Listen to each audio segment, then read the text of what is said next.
අයිබෝවන් යාළුවනේ අදත් රහට කිචන් එකෙන් අලුත් වීඩියෝ එකක් අරගෙන ආවා. අද මම අරගෙන ආවේ ගොඩක් ගුණයන්ගෙන් යුක්ත පානයක්.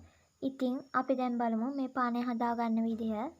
මේ පානය හදාගන්න නිල් කටරොළු මල් තමයි ප්‍රධාන වශයෙන් ගන්නෙ. මුලින්ම නිල් කටරොළු මලේ කොළ පාට කොටස මේ විදිහට ඉවත් කරනවා.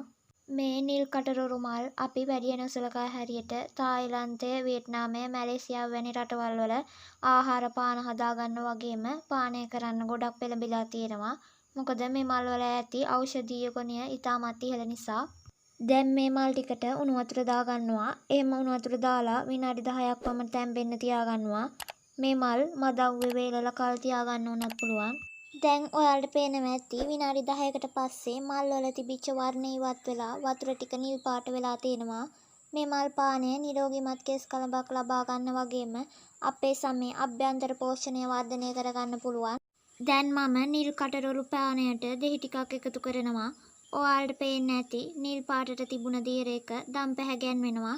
ඔයාලටත් දෙහි සමග මේ පානය කරන්න පුළුවන්. තව දෙයක් තමයි දියවැඩියා රෝගීන්ටද රුධිරයේ අඩංගු සීනි මට්ටම පාලනය කරගන්න මෙමගින් පුළුවන්. ප්‍රධාන ආහාර වේල් 3-4 මැද පානය කරනවා නම් ගොඩක් හොඳයි. ඒ විතරක් නෙවෙයි මහත අයගේ බර අඩු කරගන්න, කොලෙස්ටරෝල් පාලනය කරගන්න වගේම ඔයාලට වීඩියෝ එකේ පේන විදියට ගොඩක් ලෙඩ රෝග වලට මෙමගින් සහනය ලබා ගන්න පුළුවන්. තවත් මෙවැනි වටිනා පානයක් ඔයාලට වීඩියෝ එක උඩින් පේන කාඩ් එකෙන් ගිහින් බලන්න පුළුවන්. ඉතින් අදට වීඩියෝ එක අවසන් කරනවා. වීඩියෝ එක හොඳයි නම් රහට කිචන් සබ්ස්ක්‍රයිබ් කරන් යන්න, යාළුවන්ට බලන්න ෂෙයා කරන්න. වැරදි අඩුපාඩුවක් තියෙනවා නම් කමෙන්ට් එකක් දාගෙන යන්න. අදට මම යනවා. බුදු සරණයි. පරිස්සමින් ඉන්න.